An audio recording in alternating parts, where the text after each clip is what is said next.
Yeah, yeah, yeah, Hey guys, welcome to the Darling Talk Show, where we just don't talk about relationships, we redefine them. Today we're gonna be talking all about poetry, love, and just entrepreneurship all in once. So my guest today, he is a content creator, a motivational speaker, a poet, and he's Afro-Latino. Hi, Hey, how Alex. you doing? I am blessed. Blessed and highly favored. Amen. And moisturized. Amen. How are you? You look moisturized for Oh, sure. thank you. My hair shining? No, All right, go ahead. you're glowing. All right. How you been? I'm good. How about yourself? Been good, man. Can't complain. So happy to have you here. So Thank you. thank you for coming. Thank you for your time. Thank you for having me. Yeah, want to talk about? I haven't talked. Well, I haven't seen you in a long time. I think Yeah. the last time we actually sat and had a conversation on a camera in front of a camera was back in like 2020. Yeah. I still had locks. My locks were Yeah. growing. It was a long time ago. But it was a YouTube video, right? Yeah, it was a YouTube video. We talked about being Afro-Latinos and stuff like that. And that video did pretty well. So since that day, I haven't sat and talked to you. That was Right. 5 years ago. That's your fault. Don't do that. Don't That's your start. fault. But I know there's a lot that has happened, and I really want the audience to get to know you. Yeah. Right? Not just on the, oh my God, this guy's Afro-Latino, but no, I know there's more about you that people would like to know. And we're gonna get into that. Okay. So first, tell me, who is Alex? What do you do? Well, And I'm a poet. First of all, I've been doing it for over 10 years. It's been a long time. Wow, yeah. And even when you brought up the Afro-Latino conversation, that was another part that I wanted people to see about me. Because the only thing people knew was Alex the poet. Or Okay. I didn't even go by my real name. I went by J Rose. Yes. So people thought I J remember Rose was me. that. And when we had that conversation, I said, you know what? I want people to know who I really am. So I added the Afro-Latino to the conversation, to my content, Gotcha. to say, hey, this is another side of me. Okay. Yeah. So I definitely want to know, how did you discover your voice as a poet, and what did it sound like back then? Because it has been 10 years. So want to know, how that even started, and then how did It you know? started from wanting to be heard. Okay. I remember I was dating this chick. Oh Lord. Okay. Tell I us. was We want to dating- know. I was dating this chick and we went to Shadow Bar. I think it's on Milam. It used to be on Milam. It was called Shadow Bar. Seven was the host. And dating her, and she came across like one of my poems. We ended up going to, she was like, I know this poetry spot. You need to get on stage. Yeah. After the whole event was over, she was just like, yo, my boyfriend does poetry. My boyfriend does poetry. And I was like, yo, shut up. I'd never been on stage. Oh, you were scared. Yeah. I was like, I don't like attention. I've never been on stage. And this guy came up to me. He was just like, you know what? I'm gonna help you get on stage by next week. Wow. And literally since then, Wow. Houston and stuff. Like he practiced with me, went to a library, like right on the north side. And we practiced for about 3 hours straight on one poem. Wow. It was like a 45-second poem, and we just kept going. He was like, do it again. Yeah. Do it again. Until I memorized it, got on stage in front of like, the first time it was like 250 people. Wow. 200 people. That was your first time My like on first stage. time. How did you feel?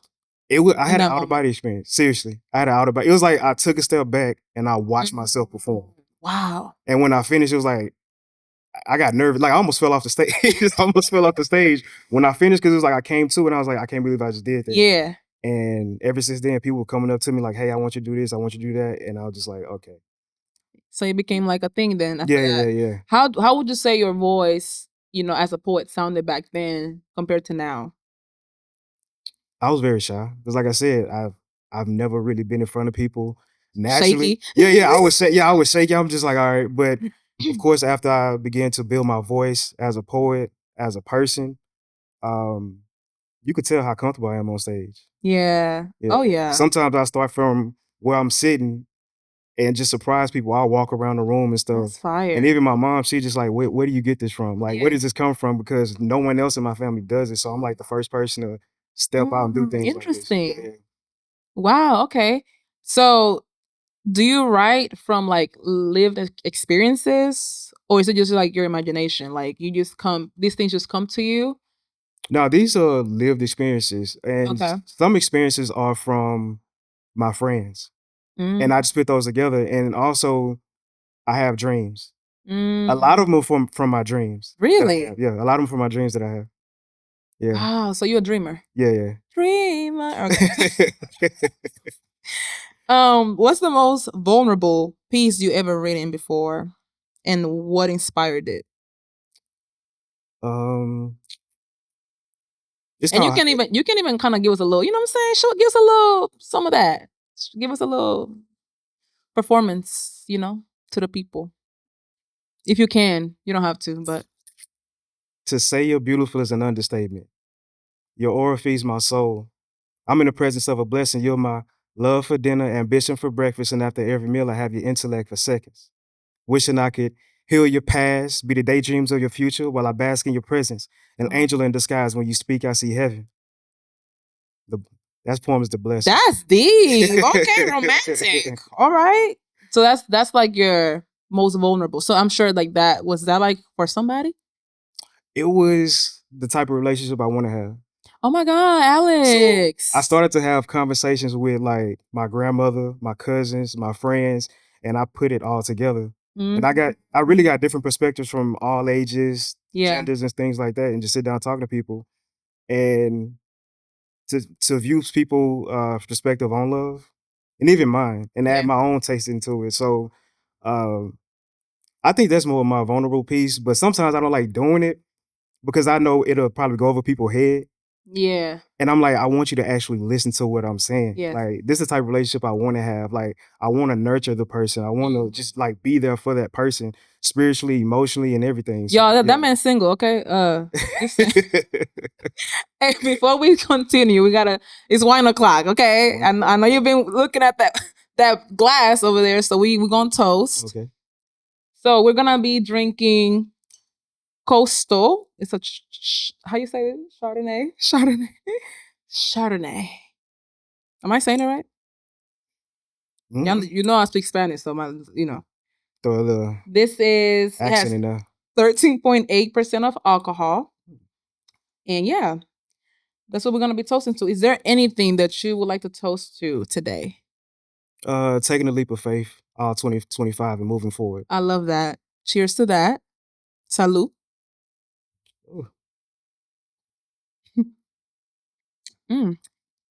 What you think? I think I want some more. You want some more? Yeah. Lord, please. All right now.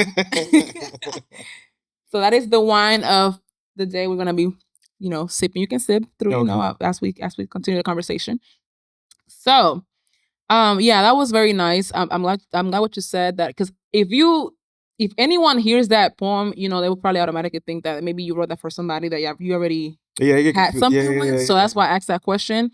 But love that. Okay, so do you feel like being a poet, it makes you love deeper or feel more intensely in relationships? I was already like that, like love deep. I just added the poetry, which is in addition to it. How I can express myself on stage. Gotcha. Yeah. So you are a romantic guy. Yeah. Where did that come from? Is it the Latino side, the Afro-Latino side? It was from where? The Afro-Latino side. That's maybe where it comes from? I don't know. No, that's the player side. Oh Lord, so you're a player. Jesus. Alex. No, but I think the way I grew up, seeing my mother, single parent, I think that's what makes me want to love deep. Yeah.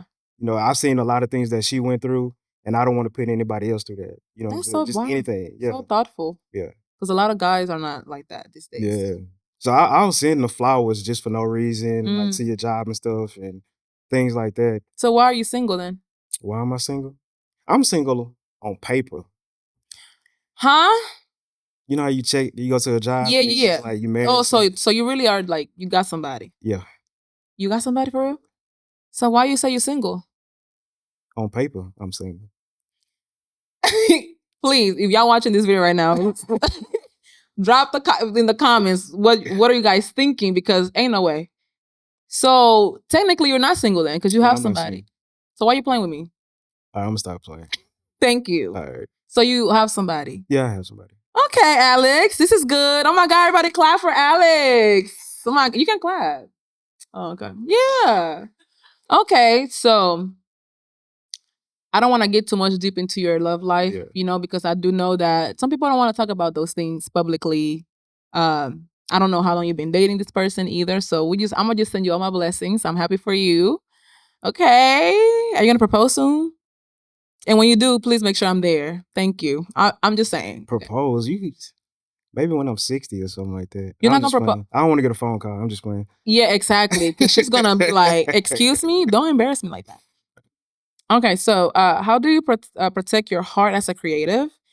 And is it hard to not romanticize every connection, right? So think of it like as you're not, like, let's say you're single, but in the past when you were single, what was it hard for you to not like romanticize every connection that you had? Like if you met a girl, if you're dating somebody, because you're saying that you are somebody that loves deeply, right? That's a good question. Mm-hmm. I know. I found myself doing that all the time. Really? Yeah. Can you elaborate more on that? Like, it could be any little thing. Like someone did something for me one time, and I don't know, my mind just went somewhere else, and I wrote a whole poem about it. And it was just something simple, but I just like wrote a whole poem about it, and they were just like, "Where did this come from?" But I feel like it's coming from like the hopeless romantic type of stuff or whatever. So I've always been like that. Yeah, I think also when you just want that, like when you truly want love, you see, like you come across people, right? In the beginning, they show you who they are, like things aren't going well, and then you start to like literally create this whole idea of what this could be. But think about you doing that, and you have like a crazy imagination, this wild imagination, and I just sit down and write everything. And do you share that poem with that person? Yeah, sometimes. And they were like, "Oh my God." Yeah. They were like, "I don't even look at you like that." Like, relax. No, I don't know. But that's just how my imagination works. Somebody can do something. It could be a conversation. Someone can spark something, and I'll just think of like a whole topic about it or whatever the case may be. And it's just where did they come from? Yeah. That is so interesting. I think I've also had experienced that before too, where, because I'm also a hopeless romantic. Oh my God, I love love. Like what? So like, when I would date somebody, get to know them, things are, because everything is cute in the beginning, okay? Everything is cute. The first 5 weeks, 2 months, the first month, everything is cute. So you start to think, oh my God, he's my husband. Oh my God, you know what I'm saying? Like all the things, and then, then the challenges start coming, and then things kind of shift, but you do create this idea. Yeah. Ooh, child. Okay. That's good to know though. So we're gonna play a little game. You ready for the game? Let's go. It's called petty or protective. So I'm gonna ask you a series of questions. Petty or protective? Yes. Okay. And all you have to tell me is if it's petty or if you think it's protective. Okay. This is gonna be fun. This is gonna be interesting with you because you're a very funny guy. You ready? Go ahead. Okay. So you check your partner's phone because they've been acting funny. Okay. Is that petty or protective? I would say petty. I don't check phones. Okay, good. Why? I just don't. Like if I'm paying a cell phone bill, I'll check it, I guess. But that's like my rules. Your rule. Yeah. That's about the I mean, if I'm not, that's you. Okay, cool. I'm just asking why. Just because I'm trying to challenge you. I don't think I'm just like, I should. You checking phone? You checking phones? I don't. Okay. Cool. I don't have time for that. Right. I'd rather not know anything. They go to the shower. You. No, so I used to check phones. See, I knew it. When I was younger. Oh, okay. But as you get older, you become more wiser. And you stop doing certain things. Get played in peace. Don't be my business. Anyways, you told your best friend's new boo about all the red flags from their past. Is that petty or protective? Yes. Protective. I guess you're trying to protect yourself. I mean, if it's like a bunch of red flags, like, and you want to get some like advice, and you tell your friends and stuff. So, but you're telling your friend's new boo. Your friend's new boo, all the red flags. Oh, I'm telling Yeah. My friends about his new boo? No, you're telling your friend's new boo. Yeah. So let's say your friend has a partner. New boo. Yeah. You're telling the partner all your friends red flags. That's petty. That is petty, huh? That's petty. Oh man. You're talking about protective. Oh no, that's petty. I'm ready wrong. My fault. You showed up to your partner's job after they didn't answer their phone all day. You would do something like that. That's why you think it's Colombian hard. side. It's the Colombian side. Ooh, that's hilarious. So what is it? Petty protective.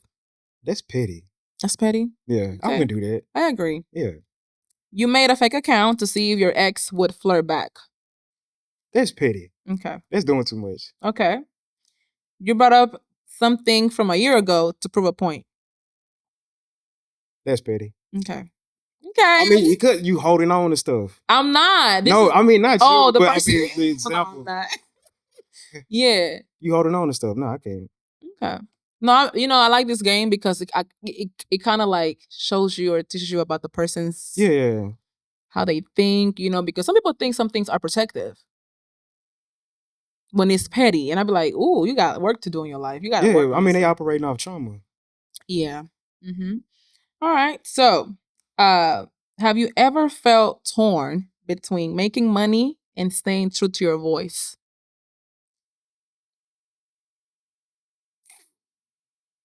As far as like the poetry? Yeah, like in your creativeness, your creative making money and yeah. I remember doing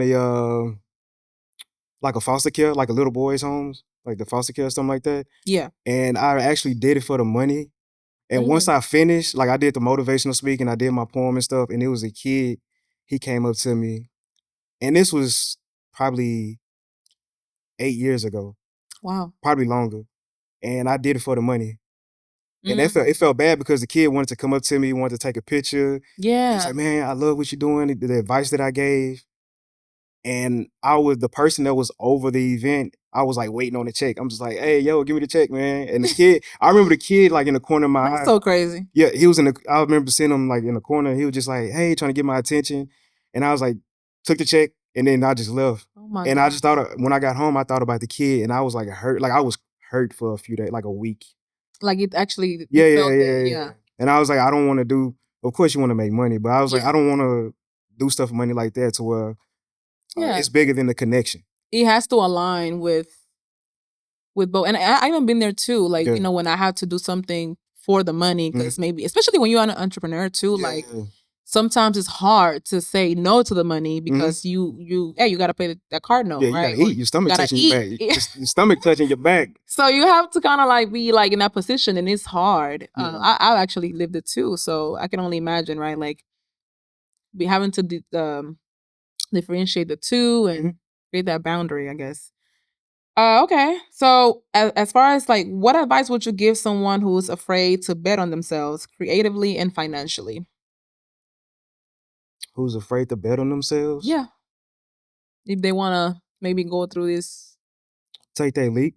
Because you'll see the best version of yourself. When you bet on yourself, you'll see the best version of you. Yeah. Because it's going to teach you discipline. It's going to teach you faith. It's going to teach you so much in the process. And once you look back, you can be a totally different person. Can you talk about that, your experience when you were a full-time entrepreneur? I don't know if you still are, but can you talk about that experience? Because I know when I met you, we used to work at juvenile probation. You were working with the kids. Yeah. I was working from the front desk. And you were very passionate about working with the kids. Yeah. Like you love those kids. So then you transitioned into being full-time entrepreneur. I could tell you how that happened. Please. So, administrator over the whole building pulled me into his office and told me to leave. He told me to leave. I didn't get fired. He said, leave. He was like, you're better than. He was like, you're better than this. Are you serious? Yeah, he said. I never knew this. Pulled me into his office. I thought I got in trouble. I was like, okay, what did I do wrong? My God. Like, but he pulled me into his office. He said, man, you better than this, man. You could do so much more. And that was when COVID happened. And I got sick. I ended up in the ICU. And then that's when I was like, you know what? I'm going to just take this full time. Yeah. And of course, COVID kind of just messed it up. It was like the wrong. I feel like COVID forced people to sometimes. Yeah, everybody was kind of worried about their finances and stuff. Yeah. And of course, I was selling like the hoodies. I was doing poetry. I was doing everything, the speaking, but it was kind of difficult because all of the precautions you had to take, and like the take COVID tests, and everything was just shutting down. So of course, I had to go back to a 9 to 5. But like, bet on yourself. It teaches you so much. It's every day. Like, it wasn't okay, cool, 7 to 3. I get off work. I'm chilling. It was literally 12 o'clock at night. I'm up working on my website, working on little small things. Yeah. So it taught me discipline, like, on a whole nother level. And it builds character too. Yeah. You know, it allows you to be, you know, create your own schedules, and you know, it's a lot of things. So I like that's good. the creating your own world too. You get to create your own world when you take a leap of, you know what I'm saying? You take a leap of faith, you create your own world. Like, you look at some of the big content creators, and you look at what you're doing right now, you creating your own world. Amen. Yeah. I mean, I'm trying.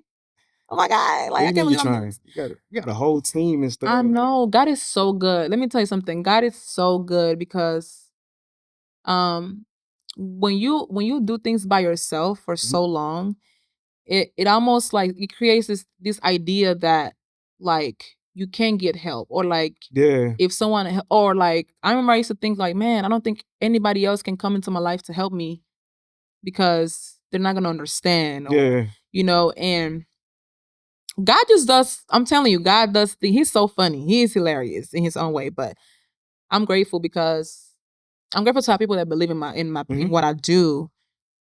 It's not easy. You know, I literally was having this whole last week, I'm thinking like, oh my God, I'm gonna lose it on Saturday. But I'm actually having fun right now, and I'm actually enjoying what I'm doing. I think that people just have to really like you said, like take that leap, continue doing what you want to do, and then just see where God takes you with it. Even before you hit me up, I was literally praying. Wow. Like, to do something different.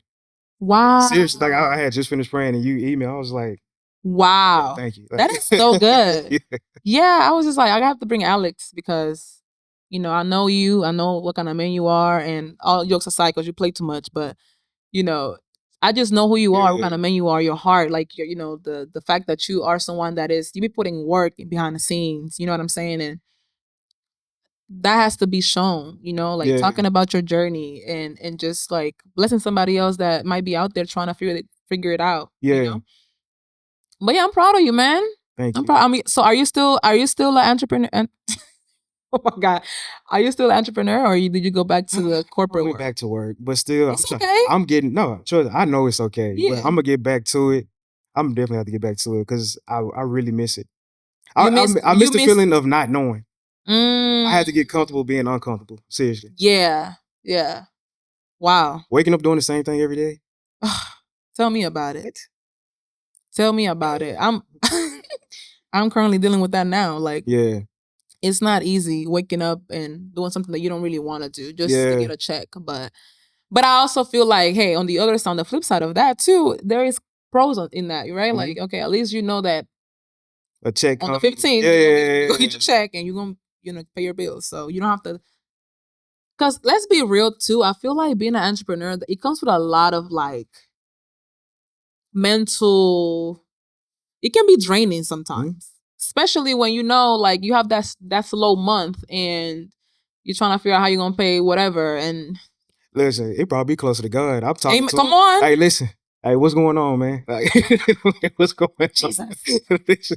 What's going on? It does that. It does that. I think that, literally, you cannot do it alone. You cannot do it by yourself. You can't be an entrepreneur and think that you can do it by yourself.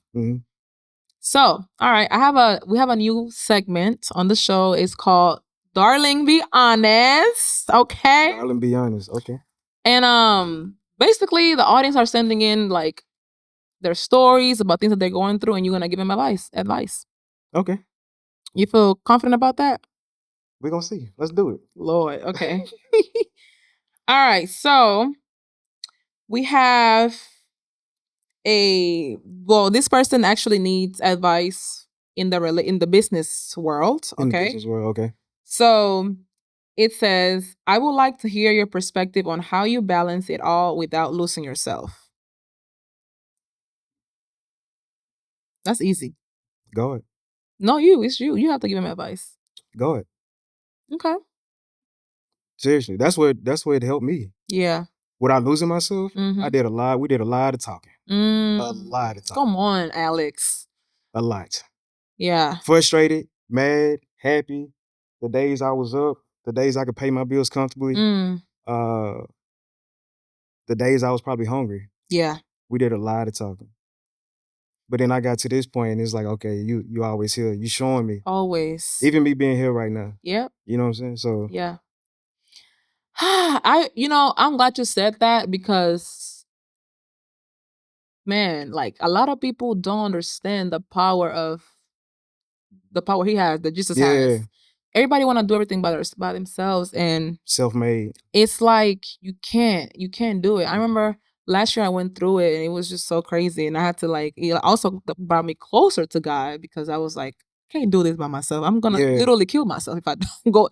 For real though, like if you don't even take a moment to pray whenever you're feeling that anxiety, that like all these negative feelings, if you don't take a moment to pray, who knows what can happen in the next second. Exactly. Right. So I'm glad you said that. Yeah, I'll tell the person the same thing. Like, pray about it and just ask God to lead the way. Stuff that people don't see behind the scenes, like as far as that questioning, losing yourself. I remember it was another time I was a part of a poetry tour. Mm-hmm. Right around that time we did the YouTube video and stuff, whatever. Yeah. I was laying in bed and I was already like upset because I got sick. I was in the ICU. I was back and forth from the doctors because of COVID and stuff like that. So I was laying in bed like crying. Like, God, what's going on? What's going on? Someone tagged me in a poetry tour. There's some people going on tour from New York. And they tagged me and it was like, yo, we need some poets to open up in Houston. So I'm thinking like the person that they tagged me in, they had 500,000 followers. They're not gonna see me. Wow. I looked at it. I was like, I messaged the young lady. I said, thank you. Put my phone down. And I just like went back to crying. God, like what's going on? Yeah. The person that she tagged me in, the poet that was on tour with 4 other poets, messaged me. Hey, we saw your video. We want you to open up for us. Wow. I went. I didn't even have like $10 to my name. That's crazy. I didn't have like $10. Told my brother, say, bro, can you give me like 10 or something? Like I need to go to the South Side to go do this, open up for these poets. Opened up for them. Out of all the poets that opened up for them, because I didn't know that was gonna happen. I'm thinking this is gonna be me. Like I'm gonna open up for them. But it was like maybe 10 to 15 poets that opened up for them. Out of all of them after the show, they asked me to go to Dallas with them. Wow, that is amazing. That's how I'm looking. I'm like, that's how God works. That's why I say we do a lot of talking. It may be simple, but what I need to do, I need to network up or network across. I talk to God. Yeah, that's it. Come on, that was a word, y'all. If y'all didn't catch that, hey, that's on you. Okay, that's on you. But man, I just want to say thank you for coming and for being vulnerable in here and actually talking about crying. Like y'all, it's okay to cry. Like I think that people need to, especially more men, need to know that it is. It was more like a good cry, but it was a cry. Can you show me how that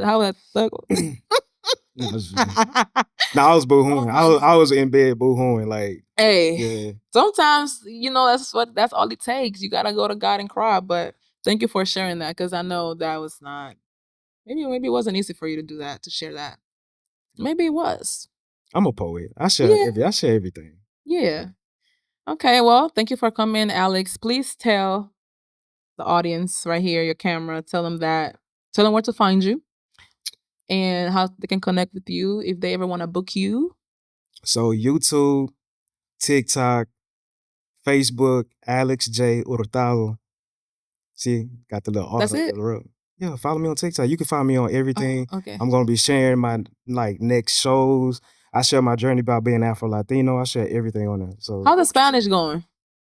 ¿Te hablas español o no? ¿O qué pasó? Sí.